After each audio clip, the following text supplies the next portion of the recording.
This conference will now be recorded. Fine. So, so how do you create a payment, right?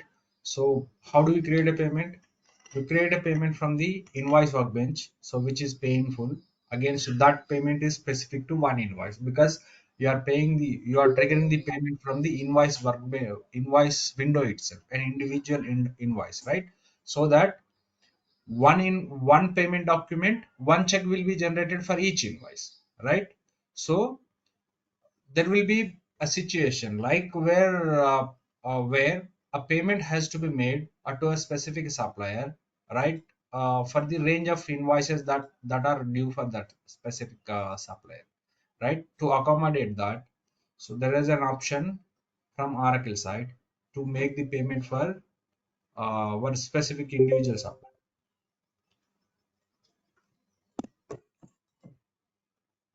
How do you do that? Create a payment. So from task panel, from payments workbench, task panel, create payment. This is actually what is this payment? This is a one payment, which a payment which you are going to make for a specific supplier. Okay, so maybe this payment can caters to one invoice or multiple invoice, whatever. Okay, so what is the major difference between the making the payment from here and the making the payment from the invoice workbench, from the invoice window? Invoice actions painful, right? So the in whatever you the payment you make from the invoice workbench invoice actions, it is going to be an payment for one individual invoice of a specific supplier, right? But whereas from the create payment window of your payments, you can make the payments of one specific supplier for one or more invoices. Okay, so there are various other options as well. So there is an if you look at the type, there are various other payment methods. We will discuss them as well in detail. Okay, so what are the parameters is it asks you to provide while making the payment, right? It is the way of recording your payments inside of your Oracle. Okay, so but for that, the payment document, the check or electronic payment document is going to be generated for a specific supplier, maybe one or more invoices of that specific supplier. That is the major difference. Okay, so just select your business unit over here,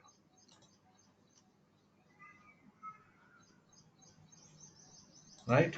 So and select your supplier, because if you look at this payment document, it is asking you to select the supplier at the header level itself, which means that you can make the payments of one supplier at a time. Okay, that is what the limitation you can see on the screen, right? So whereas uh, let me accept this score. It gives some kind of dashboards related to that supplier.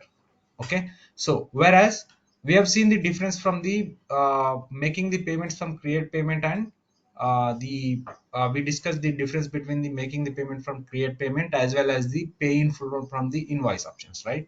And in case of PPR, we have seen the batch payments as well, right? So what is the difference between the batch payment with this batch payment as well as the payment which we are doing right now?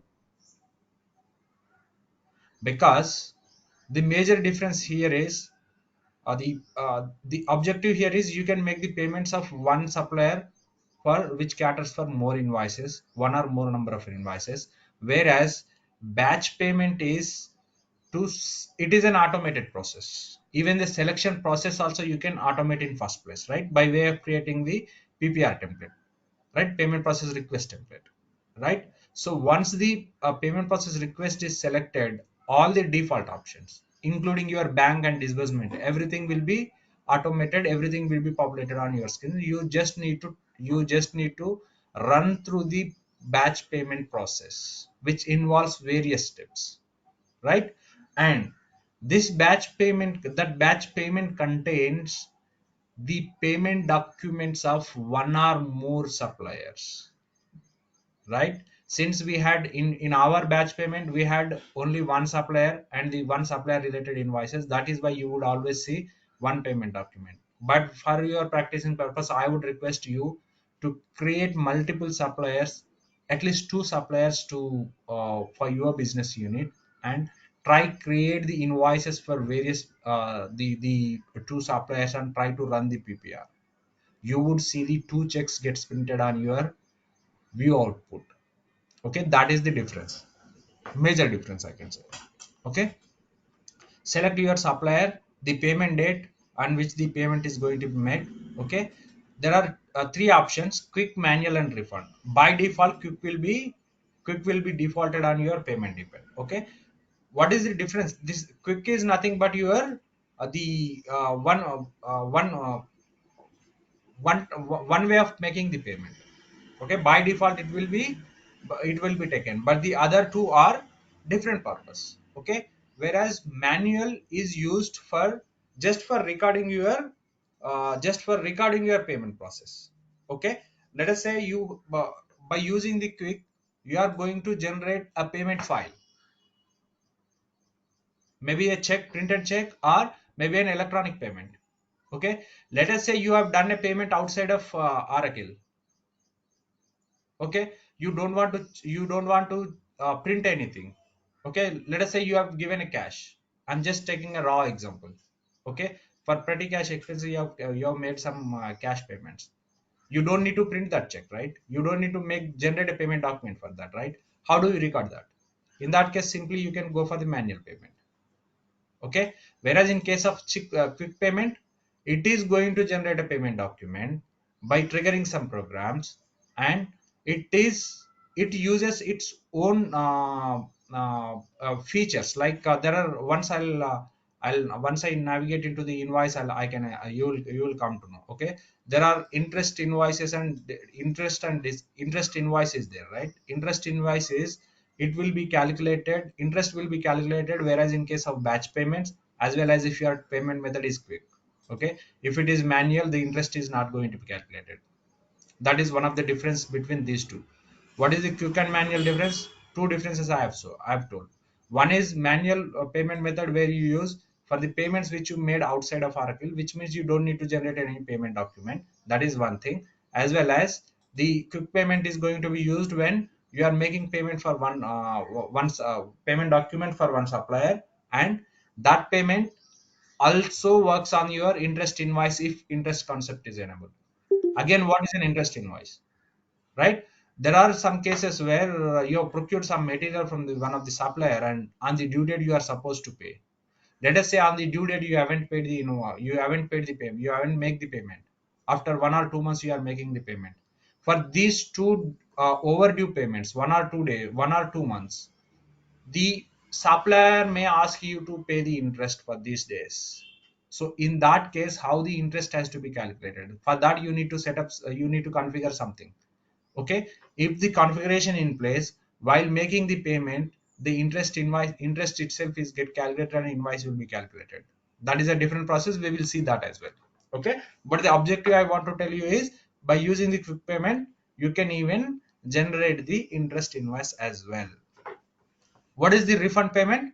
Someone asked me like I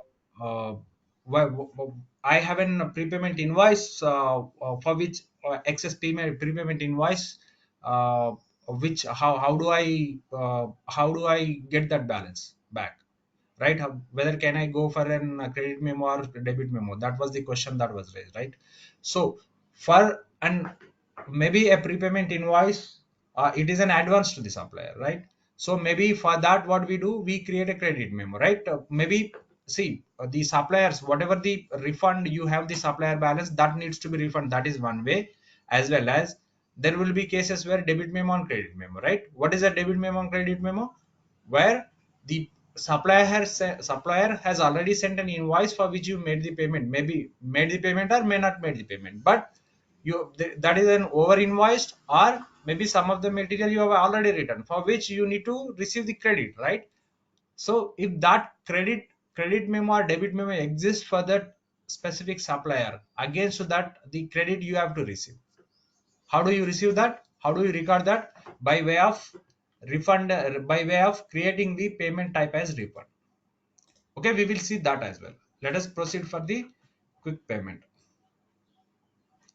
Okay, so select your bank account, and payment process profile, the payment document, right? Payment document will have what is the payment I'm going to make, whether it is check and electronic, which is inside of it, that we have configured, right? The latest document is the 11th check number 11 I'm going to generate. Okay, so these are the header details you have punched in, right?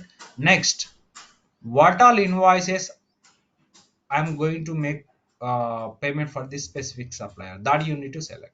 Okay, how do you select? Here there is an option with the book and the plus symbol. Okay, select and add. Let us see if any of the invoices exist for this supplier, right? So if you look at this if you look at this supplier, there are, I think, these are the two invoices. It will show up for the all the invoices that exist for this supplier, which are need to be paid. But can you see, the invoices, all the invoices which are available for this supplier? It is not selecting the invoices based on your due date, right? You are selecting the invoices which needs to pay, whether it is your responsibility now which invoice I need to pay, whether the invoice I am making the payment is on due date or before due date or after due date. It's the responsibility of the a payment user who is doing that. Okay, whereas in case of PPR, batch payments, based on the selection criteria, based on your options, the invoices will be automatically selected by the application itself. But you can make the changes on the PPR, right? You can remove the some of the selected invoices or installments from the batch, or you can even add the installments. That is what we have seen, right? So select the invoices or installments, what you call here, even though those are the invoices, while making the payment we call them as installments, right? So why? Because one invoice can have multiple installments, and installment is derived for each of the due date, right? So payment is made out of the based on the specific on the due date, right? So just click on OK. So for this supplier, for this payment document number 11, I am going to make the payment of two invoices, right? So even you can even have an option over here for making the partial payments as well, right? From the pay in full you would be able to make the payment complete invoice amount, whereas from the payments work area, you can make the partial payments on the invoice. Let me make the payment for $1,000. Once you selected the payment, then click on save and close. If you want to create another payment, then you can click on save and create another. But if you are done with the if you are done with the one payment, then simply you can click on save and close.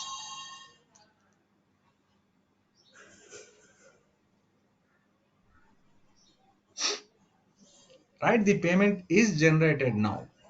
You can go and view the payment. So how do you do that? Payment document 11 is created for $1,500.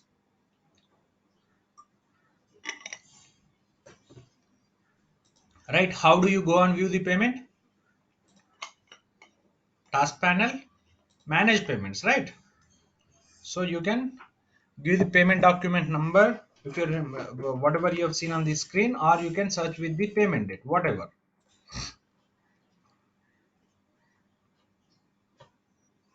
This is the payment which got generated, right?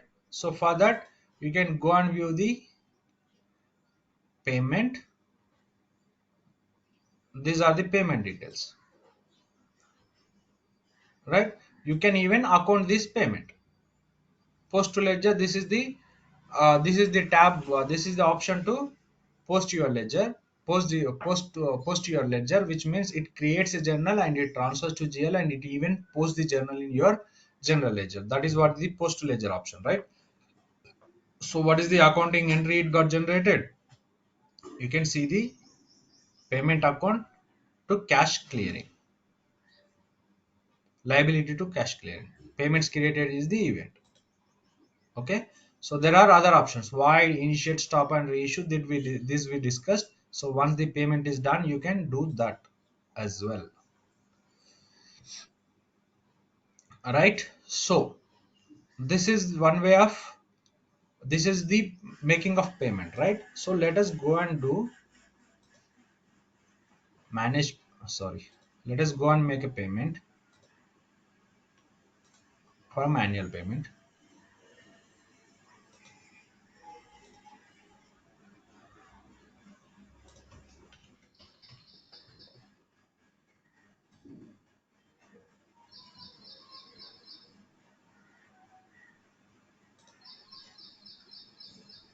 Right. Change the payment to manual. Description. Your bank details.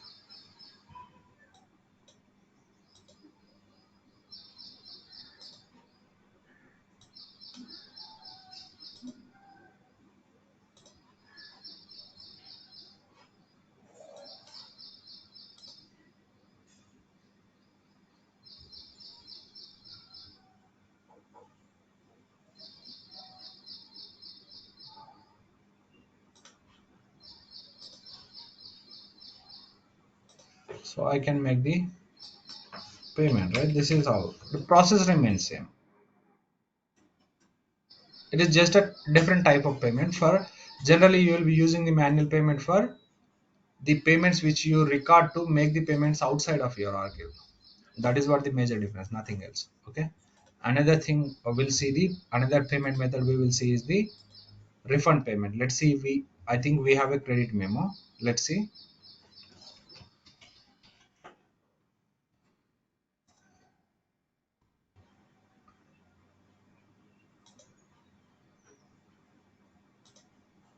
A refund, right?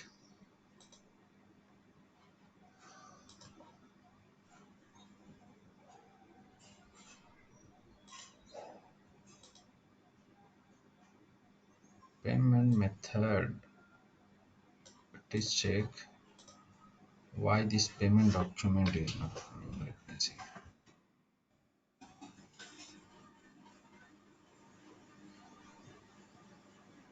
I think this credit memo, right? Right. This is the unpaid amount on that invoice that exists, and just click on save and close. 13. Let us go and see the accounting for this, the last document, whatever we made, right?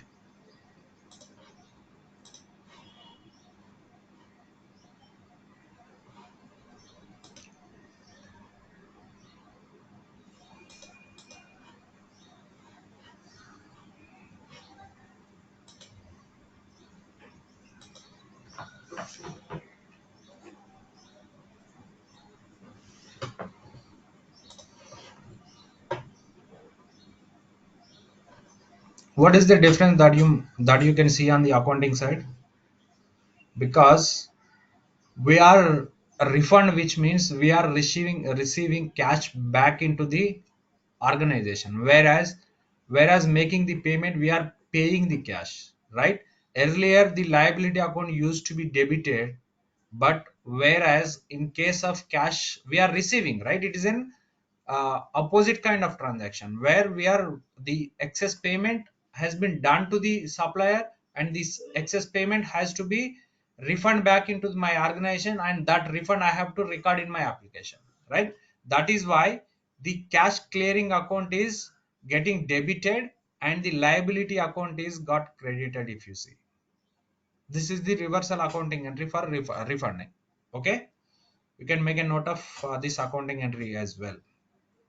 This is how your refund payment works. Okay, and now we have seen the payments tab.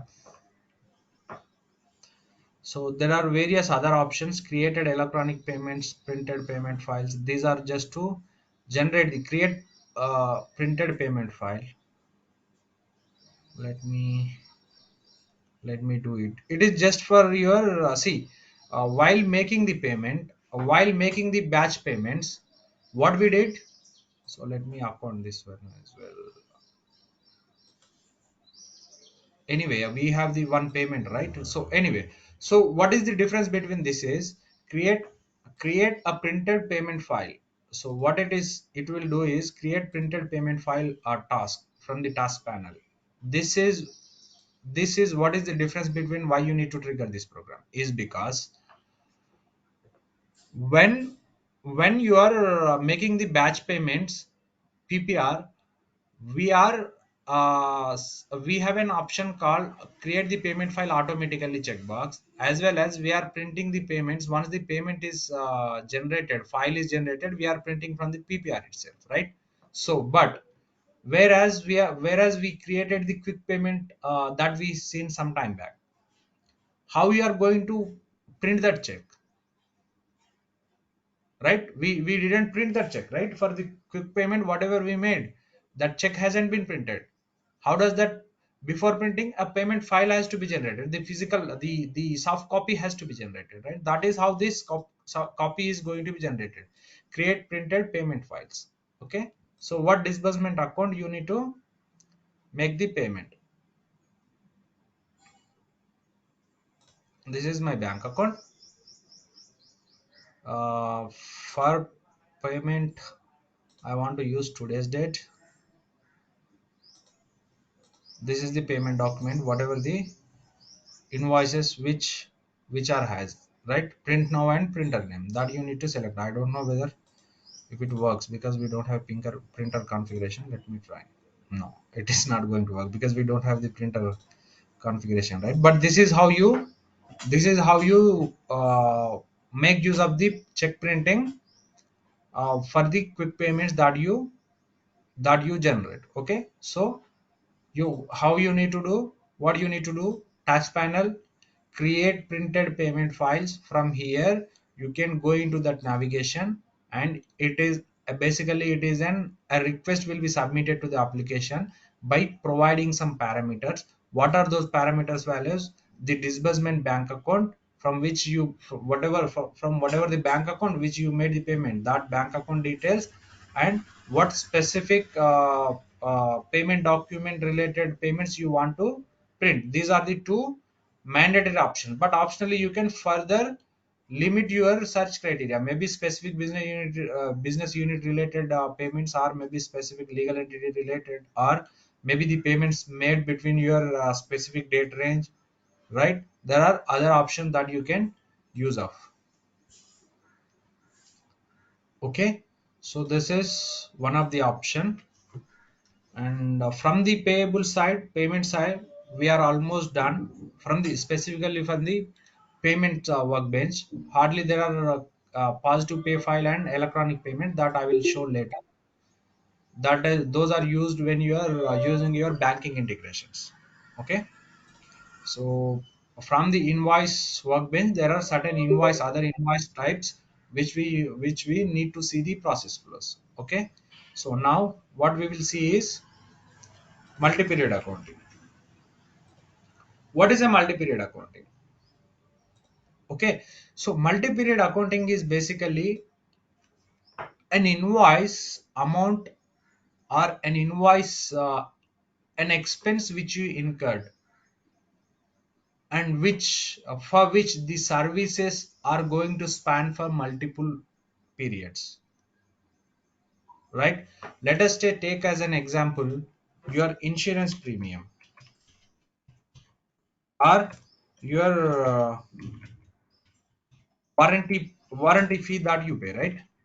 Right, so let us take these two are the insurance examples: insurance and the warranty. For your warranty, you will be making payment as an some lump sum amount for warranty for the over period of 1 year, right? So for let us say you bought a laptop, along with it, it had some amount which you need to pay for the one year of warranty, right? For this warranty you are making the payment at the when the time of purchasing laptop, but the services you are going to render for over the period of 12 months, right?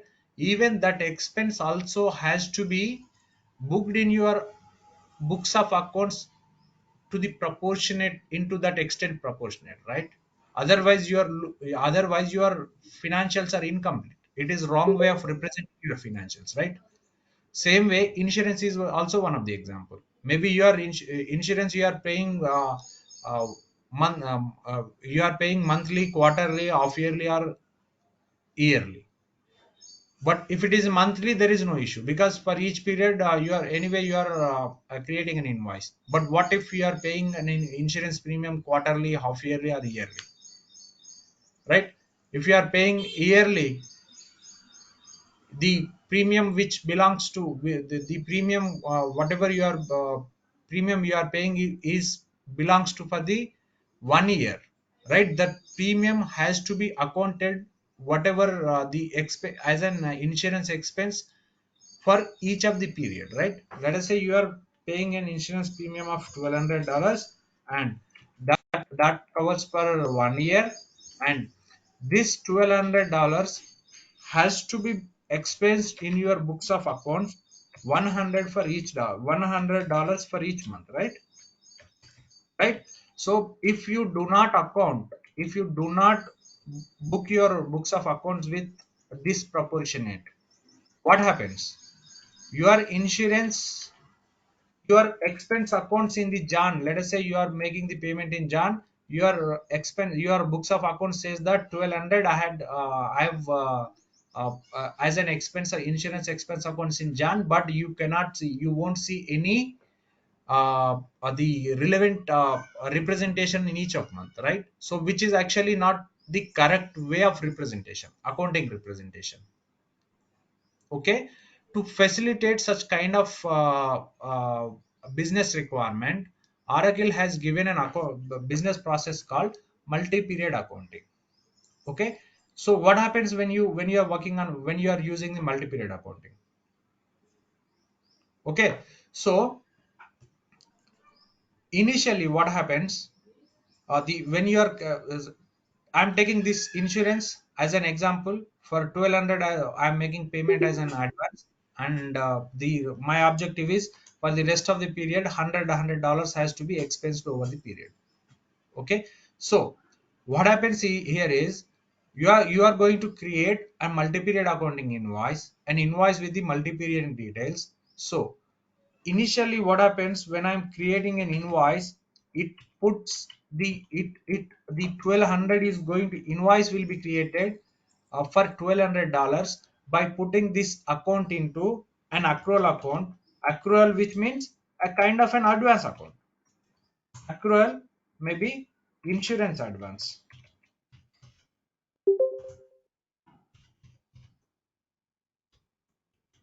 Let me make this accrual towards the back. This we call as an accrual account, that we call, right? So once this what is the amount now, once you create the once you create an invoice with the multi-period, the accrual account, whatever the accrual account that you specify, that entire amount is go and sit into this accrual account. Okay, so once that is done, over the period, let us say I'm making the payment, I'm creating an invoice in Jan, and that I'm creating an invoice in Jan with the accrual account for an 1200 USD, for an which is an multi-period accounting for my insurance expenses.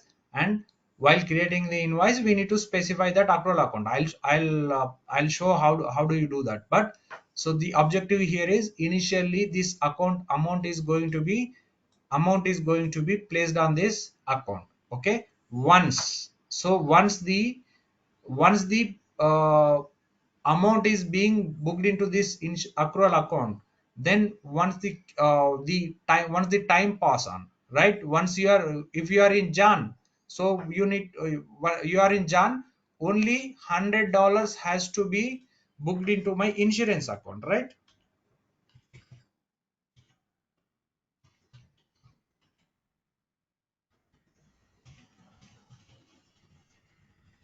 This is my actual insurance account. Okay, this is for Jan. Similarly, same amount has to be triggered for Feb as well. Same amount has to be triggered for March as well. Okay, so how we are going to achieve how we are going to achieve this requirement is by way of creating a multi-period accounting. Okay, so how and what all information we need to provide while creating the multi-period accounting, we will see that process now in the application. Okay, but are you guys clear on this concept? What is a multi-period accounting? Why why a business requirement comes into the picture? Because this is a generic example to be discussed. The insurance expense, that what you make as an maybe an advance or a later you will pay, right?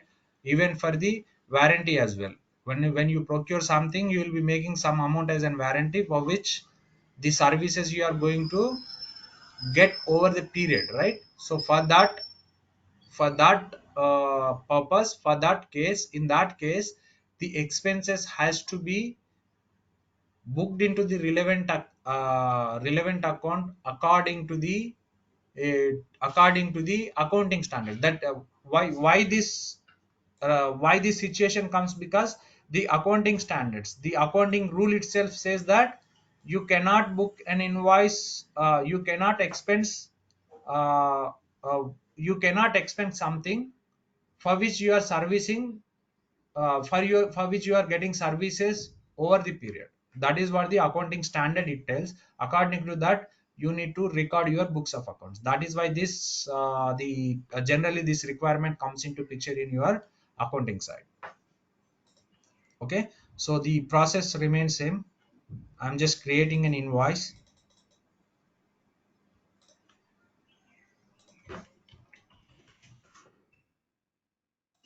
Apple supplier, right? Just giving an accounting invoice number for 1200 USD, right? So I'm going to make the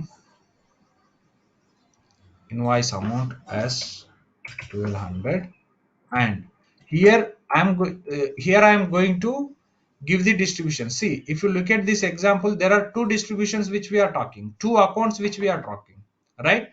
One is the rent advance account, and another one is the actual the insurance advance account. The other one is the actual insurance account, right?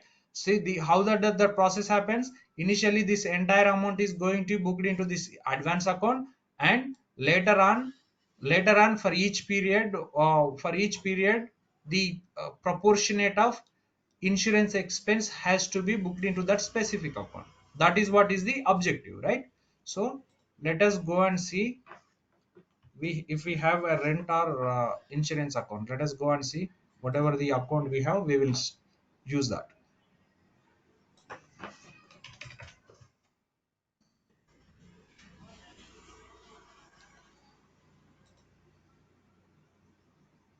Right, this is the department I want to use, and let us say if we have insurance account over there. If not, we'll use the other any other one.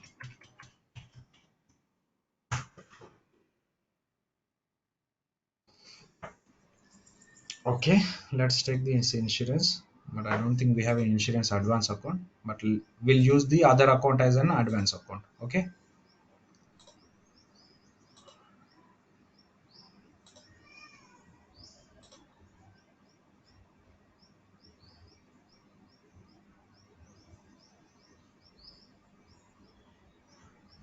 right, so let me take this account over here. This is my insurance account, right? So this account, what I am giving direction to my system is, this is my insurance account for which the insurance expenses has to be booked each period, right?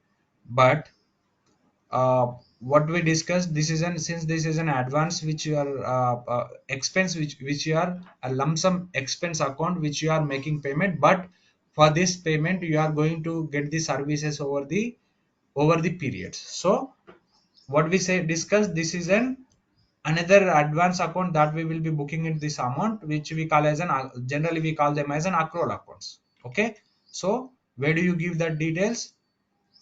Just go to the view, click on columns, and here is the multi-period accounting tab. You can go and select these options individually, or simply you can click on show all,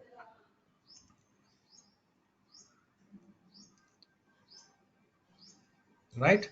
So once you are done with that, just go into the multi-period accounting related options.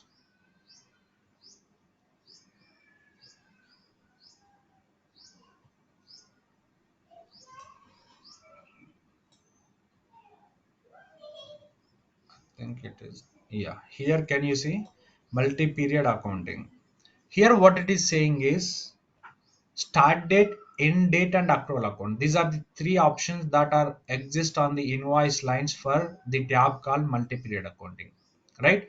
What does this mean? This start and end date is for whatever the insurance amount I am paying. This insurance amount has to be expensed over the period. That's what the term we are using, right? What is that over the period, which means what is the range of periods for this insurance amount has to be expensed. Insurance premium amount, whatever I am going to make payment, it has to be expensed for what period, what range of period, that you need to specify over here. Okay, let us say I'm giving from Jan, we need to do, right? We discussed, so ideally it should be raised in the Jan period. Okay, but let me take the example till December, and here you need to give the accrual account. What is that? Why? What is the purpose of this accrual account? This is the line when you are making the payment. I am making the payment of 1200 as an insurance premium amount as an advance. This advance has to be booked into which account? That is what we have to specify over here. Okay. So I think we don't have an advance account, so we'll start use a different account. Uh, Let me see if we have any advance account.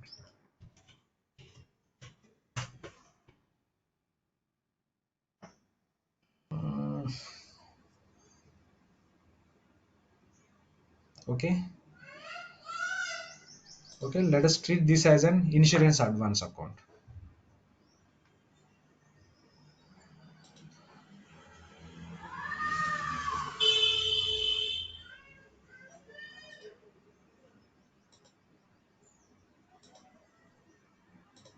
Just take this information. I'm just copying over here.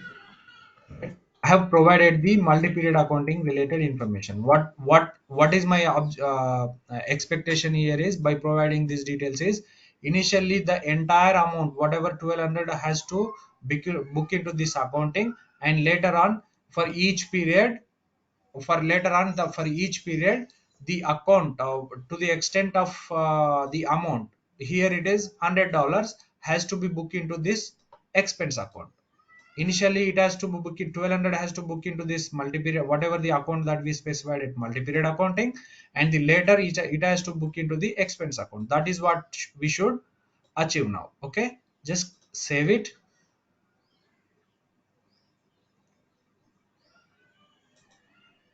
validate it, right? So the invoice is validated, and I'm just creating an accounting for this. Let us see what is the accounting. Can you see, can you see the whatever the account we have given at the multi-period tab, that account got debited here, 2211. This is the code combination that got generated, and the liability account got credited, right? This is what the accounting entry that you get while when you are creating a multi-period account, a multi-period related accounting invoice in first place.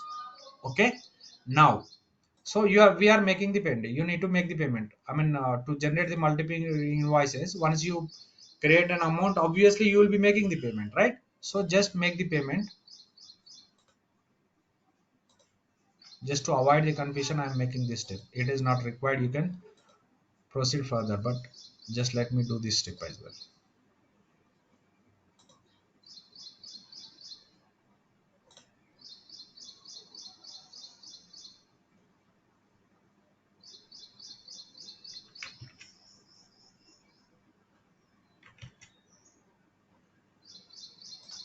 Right. So the payment is also done for this invoice. You can see that payment as well. You can see that payment status as well here. The payments $1,200 already paid, right? So the invoice is multi-period accounting invoice is created. Now the 1200 we had recorded inside of the system, but now how my system is going to generate, how my system is going to generate the accounting to expense this 1200 over the periods. Over the period, each for each period $100 has to be expensed for this expense account for each period, right? So how it is going to be done? For that, you don't, as an end user, as an AP user, you don't need to create the invoices every time. It is one in inside of this invoice itself. The every time this expense is going to be booked each period. How it is going to be booked each period? A program you need to trigger as an end user, as an AP user. You need to trigger a program from the schedule processes. That what is that program? It is create multi-period accounting, I guess. Just let me search for that program. Schedule processes, schedule a new process.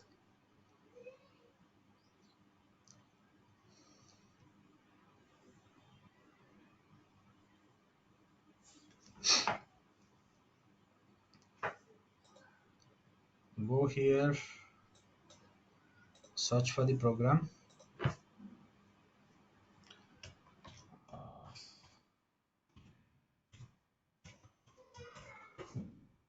See if it will exist with multi-period.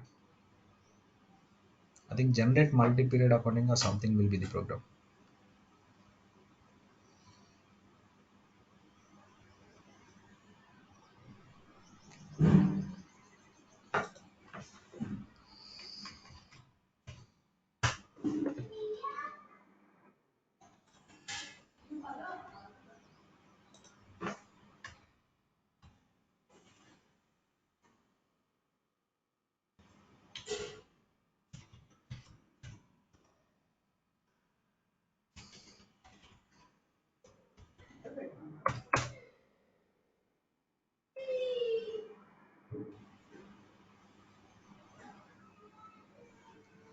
Just let me get the program name.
This is the Oracle website where it provide some links or solutions for the issues that you raise.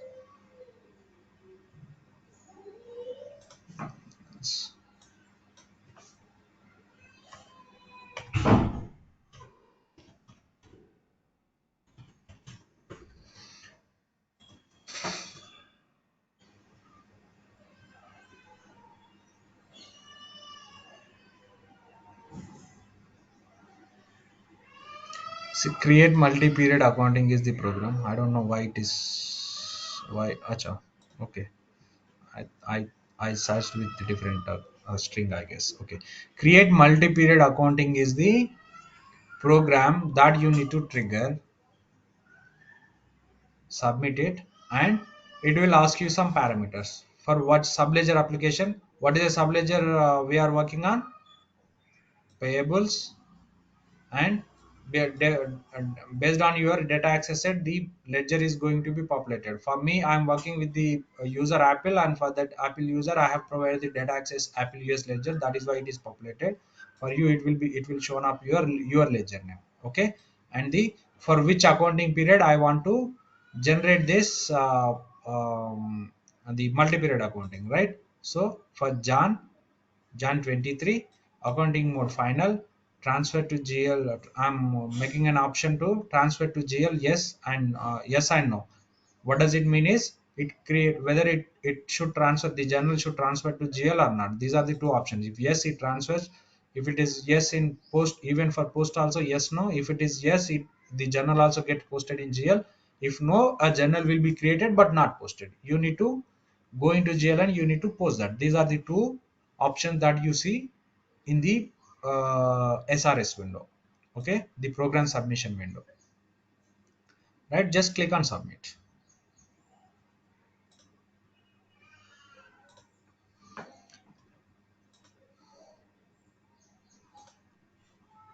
Generally, it takes time, but not sure, it may take longer time since this is in vision application. Maybe many programs might be in queue. Maybe that would also be one of the reason. But how it will take to measure the intervals? We have not given any intervals, right? Quarterly or monthly. So intervals from and to, we have given the date range, right, at the invoice creation tab itself. That's rate range. How it will take the intervals? How does it know that that they have to distribute that amount into monthly basis or a quarterly basis? By We have given a default, period of. see, by default, that is what the a specific enhancement from the fusion side. Once this is done, I'll explain that one. What is the complex we had in the EBS side, and how it is made as an easy concept from Oracle side. I'll explain that one. But let me showcase this, how this work, this program completes. Once that, and I'll explain that one. By default, the application by default, it splits into the equal installments. From and to dates we have given whatever the periods. See, the calendar, it works between the calendars, right? For from and to, we have 12 periods, right? For the Yes. for this, whatever the invoice amount you have entered, that will be splitted into the from and to, which, because we have 12 periods, and the amount will be equally distributed for 12 periods, which will come now because we have taken the simpler amount 1200. It will distribute as $100. Okay, if you have taken that as an Jan to June, definitely it would be calculating as 200. Okay, so the Or we is are it not also because distributing. of Yeah, sorry? go ahead. Or is it because of ours is a monthly calendar? Correct.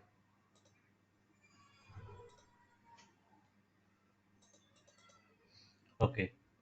Just give Okay. me 1 minute, so you can go and see the journals are the program got succeeded, and you can go into create multi-period accounting execution report. Go into the output of this report, create multi-period accounting execution report. If you can see, this is the program. Create multi-period accounting is the program that we triggered, but it has spanned multiple other programs which are dependent on this program. Once you trigger this program, it has done certain functions. All of these functions, for each of these function, a program is driven that function. That is why you will be seeing multiple programs that got triggered and completed when you submit that program. Okay, but to view the multi-period accounting related information, you can go and see the execution report. What is that program? Create account multi-period accounting execution report. This is one of the report that got triggered. You can go and view on this report to view the multi-period accounting related data. We will see, finally we will see on the invoice what are the changes.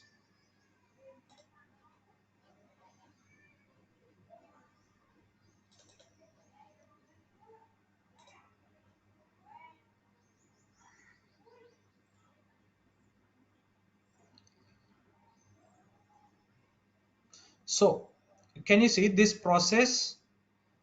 Can you see this process has created, since we ran the program for John, right?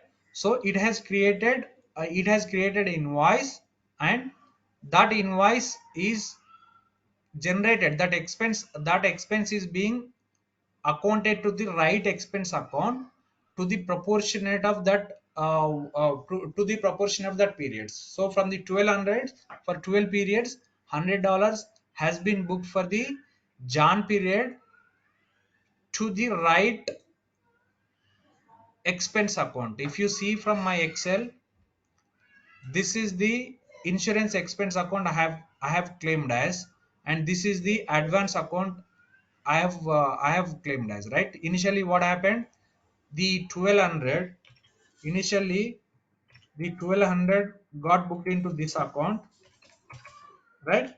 Then what happened, this liability account has come into picture, right? How does that accounting got generated? This liability account got generated, and when you make the payment, the liability gets debit and your cash clearing account, right? That is what is the accounting entry that get generated, right? So whatever, maybe let's take this as an example. Cash clearing account is my 05. I'm just taking an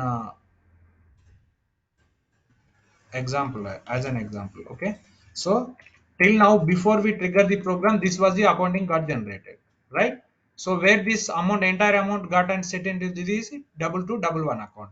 When I ran the program, right, when I ran the program for Jan, what happened, this account got debited to the proportion of $100, and this account, whatever the amount which initially booked into the insurance advance account got credited, right? So which means the if you go and inquire on this account balances, 1200 initially got debited, and for which 100 got credited, right? So what is the net accounting right now? Your insurance expense account is booked with $100, and if you go on inquire on your advance account, from 1200 the $100 already got credited, right? So the net effect of your the insurance advance would be $1100, right? Because 1200 initially it hold the balances, out of which $100 already got expense for the period Jan, right? So that the $100 would be reduced from this advance account, and your at the end of Jan, your advance account should show $1100, and the 100, the out of which the whatever the 100 expense dollars are going to book into your right expense account. Okay, this is how the accounting happens. So that is what you can even see on your execution report as well, the create account, the multi-period accounting execution report as well. Okay, let us go and query back the invoice and see how the distributions get generated. You should also see that effect on the invoice as well.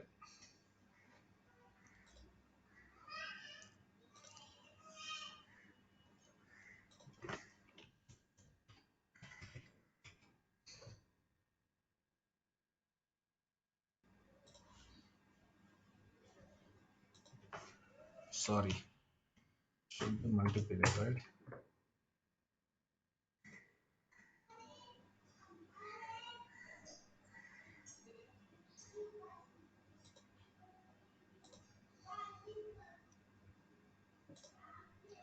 Go to the validated, and can you see the accounting? Earlier these distributions were not there. The towards the 100, towards the $100 for the expense accounts. So can you see 8119 account distribution got debited, and to the same proportionate the advance account double one got credited at the last line, which means from the 1200 $100 got reduced, the account balances would show $1100, and the amount which got booked into that $100 is into the right expense account, right insurance expense account. If you trigger this same program for Feb, another two lines will be added for this invoice. Okay, with the details. If you see, can you see the date is for since we are run for the Jan 31st is the last date of that period got taken as an date, and for that the invoice amount got booked, right? To the proportionate. If you create the same program for Feb, the two lines will be inserted on the same invoice for the accounting for the another $100. Okay, after Feb, if you query for this the insurance advance account, the balance will show as $1000, and the insurance right expense insurance account would show as $200, which is an accumulated balance of two periods. Okay, this is how the multi-period accounting concept works, and this is how the accounting will be generated on the invoice side of it. Okay, so see, this accounting multi-period accounting concept is being made as simpler in the fusion.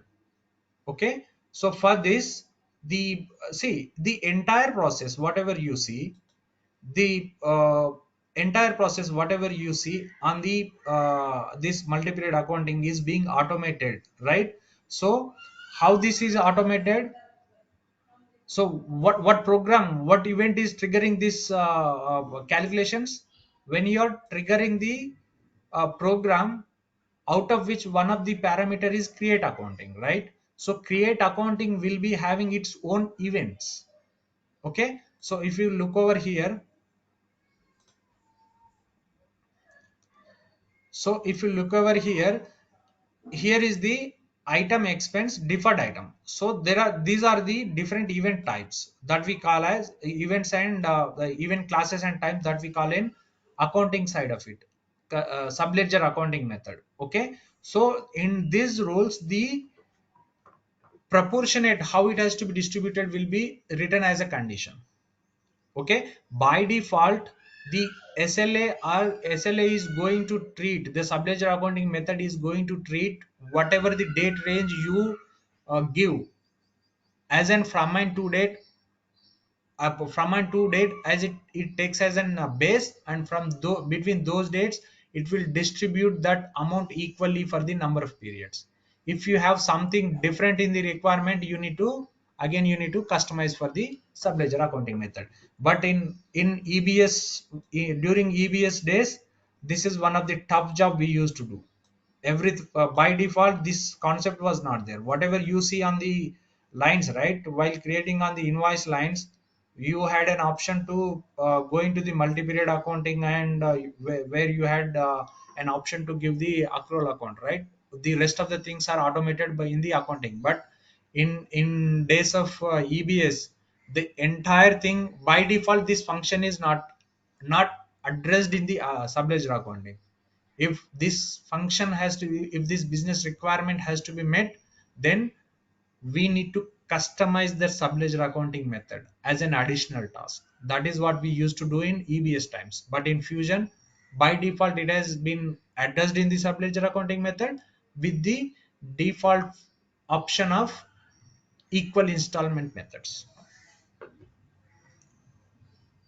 Okay, so we are done for